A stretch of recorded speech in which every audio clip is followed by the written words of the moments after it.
Welcome to Bowl Game Radio. They reverse it to Shipley. Now he's going to throw the ball to Ash at the 5, to the goal line. Touchdown, Texas. A little razzle-dazzle. With Bruce Binkowski and Mark Neville. Moves it downfield, got a receiver there. Caught at the 15, 10, 5. He scored. Bowl Game Radio on San Diego's sports leader, the mighty 1090.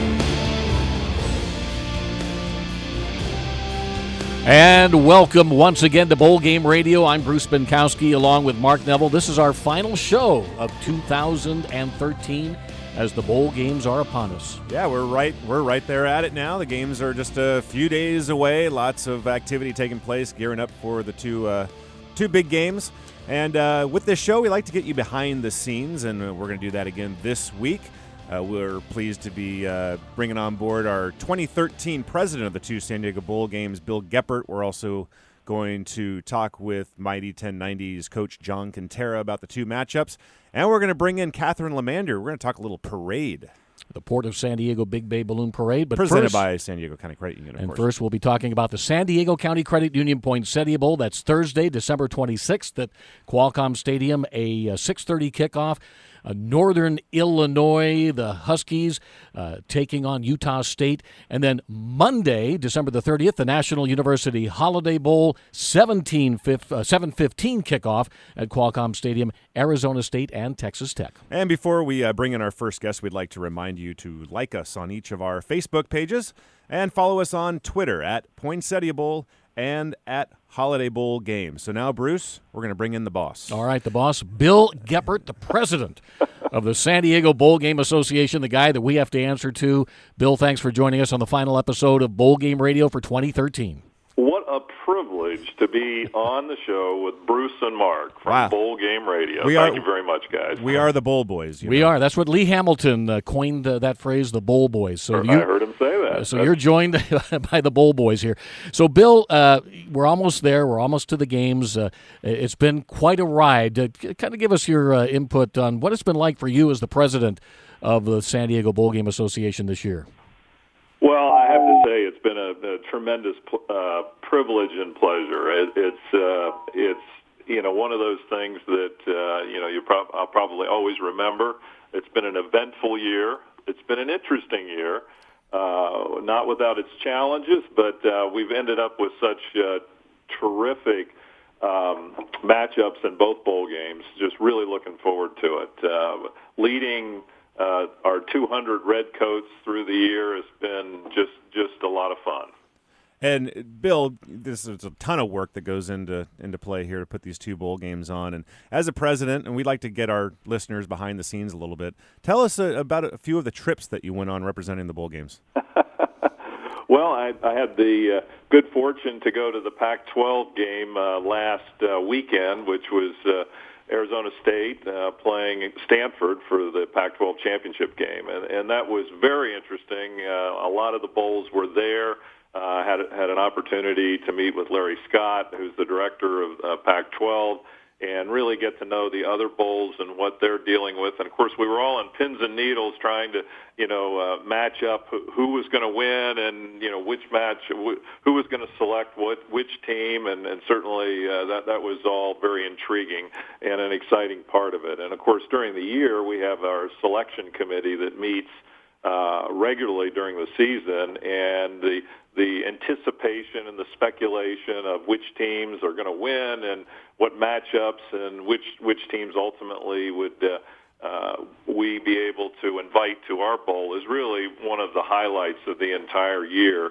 And certainly I know our Redcoats and our selection committee have such a great time. Ted Tollner, of course, is there, and he's giving his coach's perspective.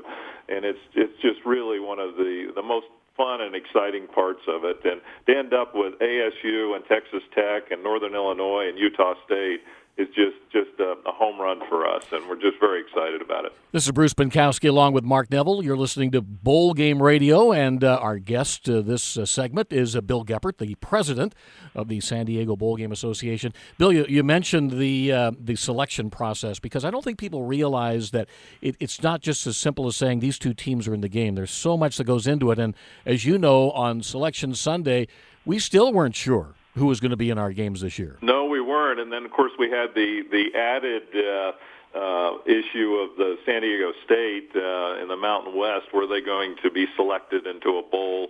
And, we were able to, weigh in and I think have some influence on that process. And I think that was exciting to see that they're going to the Potato Bowl in Boise. And then, we have certainly had them two of the last 3 years. So we're just very excited that they've been able to attend, our local team attending another bowl game, although it'll be a little colder in Boise, I think, than it will be in San Diego. Well, we certainly are pulling for the hometown San Diego State Aztecs up against the Buffalo Bulls there in Boise, Idaho, in the famous Idaho Potato Bowl. Bill, so we are a nonprofit, and our whole mission is to generate tourism. Can you give us a little insight about what impact the two bowl games have on our community? Well, that's a great point. I mean, we really both bowls were put together with the idea of bringing tourists into the San Diego region during the slowest time of the year for our hotels. And just to give you an idea, last year alone we had over $28 million worth of economic impact, or 35,000 hotel rooms. So it's really a tremendous impact at a critical time of the year for hoteliers, which typically you're not getting around Christmas time, a lot of travelers. But we really anticipate that Northern Illinois folks and Utah folks are really going to want to travel to warm and sunny San Diego. And certainly ASU with Arizona State, they can get in the car and drive over, and we have so many zonies that are here already and come and enjoy our great weather, and I know that they'll be making the trek. And, of course, Texas Tech travels really well as well. So this year we're anticipating an economic impact that would certainly rival some of our previous best years. So 35,000 hotel rooms, almost $28 million in economic impact. That's a pretty tremendous impact for the San Diego region. And, tourism is one of our most important clusters, so to be able to support them in a significant way is really a privilege that we have, and really the reason we formed the bowls. It should be noted in our 36-year history, we've generated more than $650 million to the San Diego economy. Now, that's a big number. That is a big number. And if you look at, Bill, you've got 4 college football teams that will be staying at 4 different hotels, 4 bands that will be staying at different hotels. And a couple huge bands, by the way. Oh, my Texas goodness. Tech is, 470 in their band? It's something like that. Yeah, it's a huge number. And then you have we have high school bands that travel in for the National University Holiday Bowl, a couple of thousand of those youngsters that'll stay at other hotels. So 10, 12, 14, 16 properties get direct business, and we take a lot of pride in that, that we do so much for the local tourism industry. Well, I think that's a good point, Bruce. I really, we don't talk enough about. We talk about the teams and the Heisman Trophy candidates and the matchups and how they've ultimately been chosen and selected. But we forget about the bands. We have the Battle of the Bands, and that's a terrific part of it. And certainly during the parade, San Diegans and our visitors get to really enjoy not only the college bands, but also the high school bands which travel here, and that really makes it sort of a fun time where people can come out and really enjoy the festivities. You're listening to Bowl Game Radio with Bruce Binkowski and Mark Neville. We're talking to the 2013 president of the San Diego Bowl Game Association, Bill Geppert.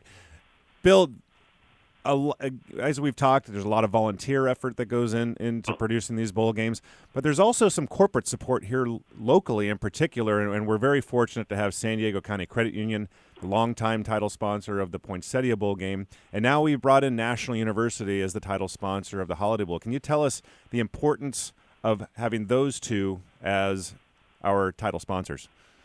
Well, San Diego County Credit Union has been a long-time supporter. Teresa Halleck and her team, Nathan Schmidt over at the credit union, have just been wonderful, wonderful partners. And I know they feel like they really get the visibility and the benefit from a company standpoint, but just to be associated with the bowl and the charities and the money that goes to our charities is really an important part of it.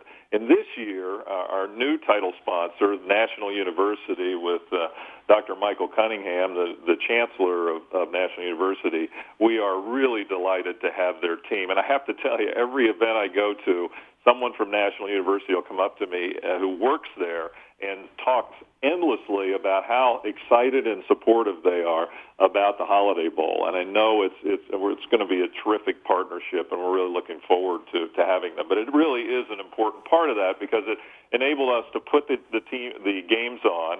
It enables us to give back to charities during the bowl week as well and make an impact, but also to put on these great and festive events like the parade. Speaking of the parade, the Port of San Diego Big Bay Balloon Parade is on National University Holiday Bowl game day, which is Monday, December the 30th. Parade steps off at 10 a.m. downtown along Harbor Drive. And Bill Geppert, you will be in a car, in a convertible, I take it, waving at the crowd. Have you? I will. Do you have your wave down pat yet? I think I got it down. My family's a little reticent about the whole riding in a car and waving, but I have walked, I think, every year for the last 10 years on the parade route, so I'm actually looking forward to riding this time. But it really is, we have well over 100,000 people that show up, and you might mention that, Bay Harbor, the drive, is actually going to be completed. There's been a lot of construction down there, so it's really going to be completed to the point where it's going to open up, and we'll have even greater visibility and a longer parade route than we've had in the past. San Diego's bowl games truly are more than just football games. There's stuff that goes on all week, all year, really, and it's all culminating December 26th with the San Diego County Credit Union Poinsettia Bowl, December 30th with the National University Holiday Bowl. Bill Geppert, thanks so much for joining us today, and thanks for your leadership all year long. Oh, it's been a privilege and a pleasure, guys, and you're doing a great job on the radio show here. And we just thanks, encourage Bill. everyone to come on out for our Holiday Bowl and our Poinsettia Bowl. It's going to be one of the greatest years ever. All right. Thank you, Bill. Bill Geppert, president of the San Diego Bowl Game Association. And when we come back, this year. We have. And when we come back, we're going to talk with the coach, John Quintera, and we're talking a little bit about the two games that are coming up. One final preview at both of our big games, which are just around the corner. You're listening to Bowl Game Radio on the San Diego Bowl Game Media Network.